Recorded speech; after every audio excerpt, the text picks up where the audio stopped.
what I would like to do is ask the artists to speak about their works and give some time to each of their pieces of work that they wish to describe and to tell us the meaning behind the work for them.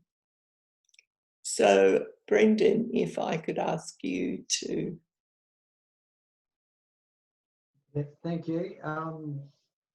I did Tracks in the Sand to basically just tell the story of how I felt a connection to the people here and the people, my people up north.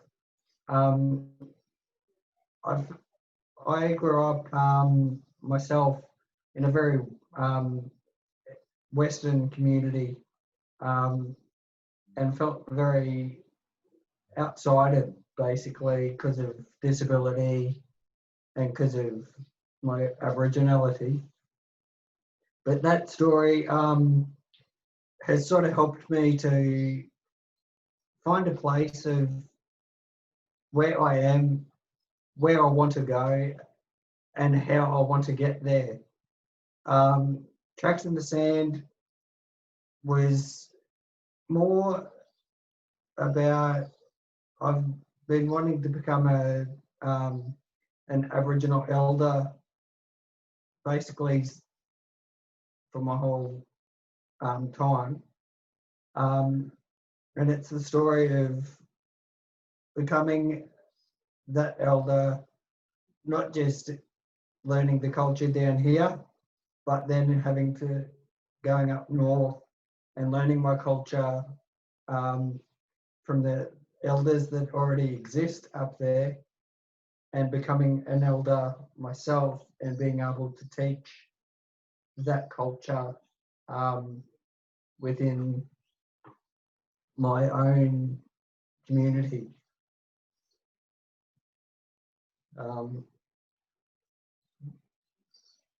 And as I said,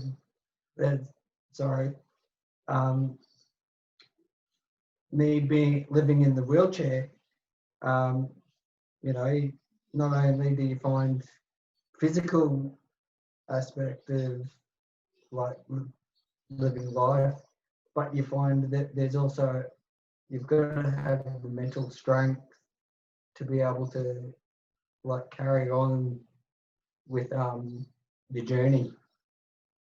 And the people that I'm around have actually done that for me, especially Uncle Paul. So thank you.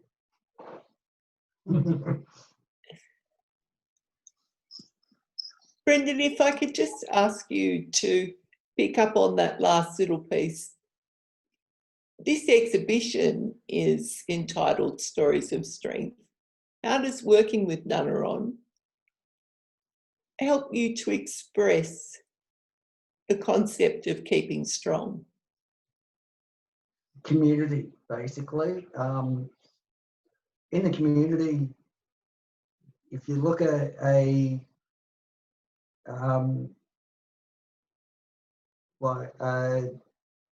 bunch of sticks, one stick is going to break easy. 10 sticks, that's a lot harder to break, you know. And that's the kind of community that we are. We stick by our people and we help that person to grow and to become stronger and basically branch out into what they want to be able to do in their lives. It's a lovely analogy, thank you. Auntie Eve, would you like to introduce your selected work and speak to us about what it means to you and what stories it tells? But to also, like the question I asked Brendan, to reflect on how your work with Ngunnawal helps you to express the concept of keeping strong. Yeah. Okay, my story is to do with my mental health. I've suffered from mental health from a little kid. I was stolen from my people in the beginning, and spent many years being incarcerated, locked away in dungeons and cells, and had a lot of pain inflicted on me over that period, and it did my head in, like all the trauma and getting passed around, like past the parcel virtually most of my life, and I never knew what relationships were, so I never connected to any nurturing or growing up as a child, and so I grew up virtually with my head done in, like with mental health, virtually developed traits, a lot of traits of different things to do with mental health, and that's why I did my painting at Noonaron, to show how I've gone on that journey, and how I've become strong, with my spirits. The spirits were there to guide me part of my way to get myself help, to try and get well, and to go back to the place that I worked at for a while, helping other people overcome depression and mental health and disabilities. And those elders, old elders, they're the old people, they helped me and gave me a lot of guidance to deal with what I'd been through, and what I live with each day now. It's not all cut and dry, and you think, oh yeah, you get the help and then you get over it, because it's not like that. My environment's not like that. My environment I live in is very dysfunctional. I live in a dysfunctional environment, and I put up with a lot because I have to help other people in my family with disability, and I do it every day, and sometimes, it does your head in. Sometimes you feel like, oh, I'm going to top myself and end it, and I don't want to go through another day of this, but at the end of the day, you sit back, or I lay back on my bed and think, they're my blood, I'm going to help, I'm going to stick by them. So yeah, it's been, the painting did help me. The painting that I did my journey on it, and I've had a lot of dealings with spirits in my life, and those spirit people helped me, and I believe they're there all the time, guiding me through my journey, through my life. Each stage, they've been there, but I've only felt their presence in the last, say, 20 years. I was put in a dungeon where underneath that dungeon were thousands of years of artefacts they dug up years after I got out of there. So I was sitting on, not my people, but I was sitting on country of probably Gadigal people in Sydney, on their country, and I didn't know, but I could feel the presence of those spirits in that place. So that's my story, my journey. It's not an easy journey, I guess, compared, I suppose people have it a lot tougher than me, but that's me, that's who I am, and that's where I've come from. And how I deal with it is through my painting with the Noonaron, and it helps, the painting helps me telling stories, that to get out into the community, the stories, to get it out there, what people with disabilities go through. And so I hope that helps what I said. Thank you so very much for sharing that with us, honey. Hey? Thank you so much for Oh, sharing. that's all right. That's okay. And what you've demonstrated is that you know, it's given you a connection to your people and to your culture, and that is Exactly. through some very, very dark and difficult times. Brendan, just to reflect on that point that Auntie Eve was making, that it gave her connection. Art can connect and disconnect and find meaning in difficult times. Have you found new meaning in your art during 2020? Absolutely. With mine, I've actually felt a connection more with family, with mob, with with my art in general.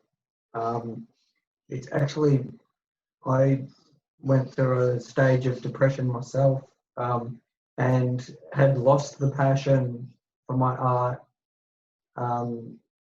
for at least 5 years. And during that time, I really lost my way, and the art has really helped me to really like find my way back to what I love and, you know, my journey in life. That's great to hear. It's fabulous to hear the strength of the community that you've got with Noonaron, and the art that you've produced. I know is excellent. I was lucky enough to be in Geneva for the Inclusionist Community exhibition. It was an outstanding exhibition. We do have a small amount of time left, and we're hoping to be able to get in some questions and answers from the participants. If anyone has a question that they would like to pose to the artist, please make yourself known in the chat, or please put your video on so we can acknowledge you to ask your question. If not, I have a couple of questions that I would like to have answered. Are you currently working on any new pieces that have been inspired by your experience during 2020, or is it work that you've had in progress before the pandemic sent the world into a tailspin? We didn't do a real lot. We kept in touch during lockdown, and a few people lost their mojo to paint. But what we've thought now is we've got a whole different story and experience. So we're actually going to start working on adding to the Cultures Inclusion exhibition, but talking about ways that how the COVID impacted on us culturally and what we found out about ourselves. So we're looking at a different way now. It's great. It's actually created a new concept for us to paint something about that. And there's a lot of things that happen culturally that we really want to be able to talk about in the artwork.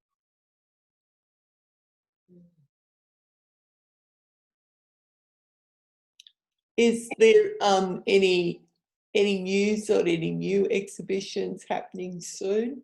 Now that we might be able to move into a space where art exhibitions can go ahead with actual paintings on walls and actual people walking around admiring them?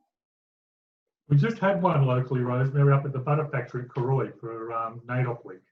And it was specifically for the local Indigenous community here, and that was fantastic to have actual paintings on walls again. Noonaron had quite a few sections up there. We're quite popular, and it was great to see the artwork up there again, a whole series of paintings, and to have that participation. So that was really nice, because the online stuff is so good and so convenient, but it is still nice to walk around And we have got one planned here already on the Sunshine Coast, which will be held at the Botanical Gardens. And because it was due to happen this year just gone, but with COVID it all went to hell in a handbag sort of stuff. So so what we've got now, we're doing the Cultures Inclusion exhibition will be held at the Botanical Gardens here at Maroochydore, and the artists will also be running workshops and supporting people. So things are starting to pick up again, and the UN in New York are still really keen to exhibit. So we'll work towards that, but we'll wait and see. We won't hold our breath about that one. So, but we'll work towards in the hope that it will happen. If it doesn't, paintings don't go off, and we put everything in storage until the following year. The UN is a very, very slow bureaucratic process, Paul. I wouldn't be holding my breath either. But it doesn't mean that it may not come out, it may not come off. To Brendan, Auntie Eve, what can I ask you about what your experience is during the lead up to an exhibition and during an exhibition? What did go through when we put on an exhibition, all the stuff that happens before, just what the experience and what your feelings before we actually were getting ready for an exhibition. It's all a bit hectic, isn't it? It's hectic, no, I just, It'd probably be nice, Rosemary, because I do crack the whip a bit. it's a bit hectic, like stressing, trying to get it done and trying to get your story in your head, that what you want to put on your canvas, and getting it right, It becomes hectic. It's not as easy done, like it's not just getting out a paintbrush and painting, it's a lot more than that. Yeah. It's more of a spiritual journey, I think, from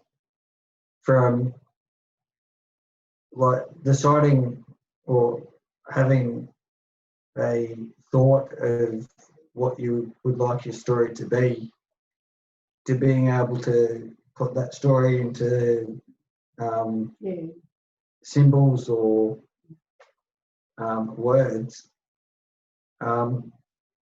It really, it takes it's like a songwriter. A song isn't born in a day.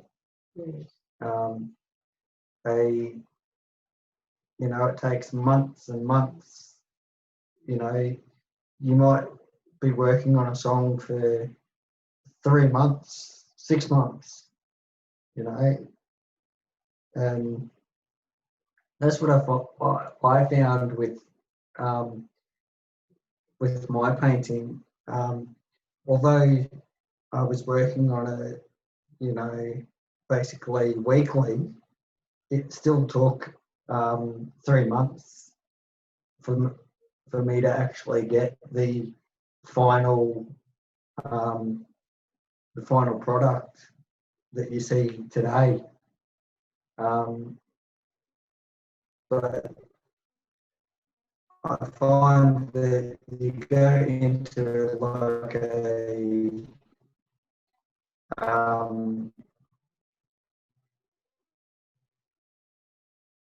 for lack of word, that sort of like a trance while you're doing it, and your ancestors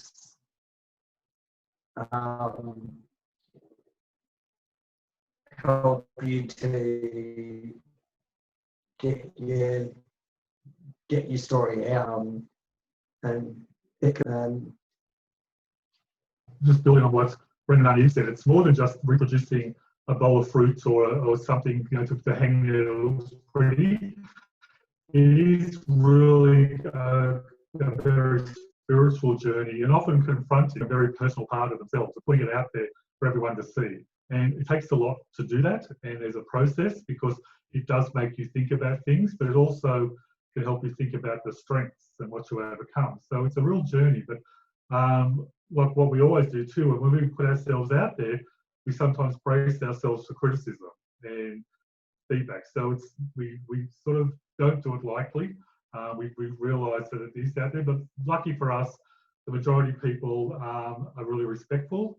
And if someone, can get strength from Brendan or Eve's story, like especially Eve talking around mental illness, and they don't talk about the medical model when they talk about healing. It's all very social and the cultural stuff when they talk about how they heal and that as well. So it comes from a very deep place. So it's a big thing to put it out there, sort of stuff. So Absolutely. yeah.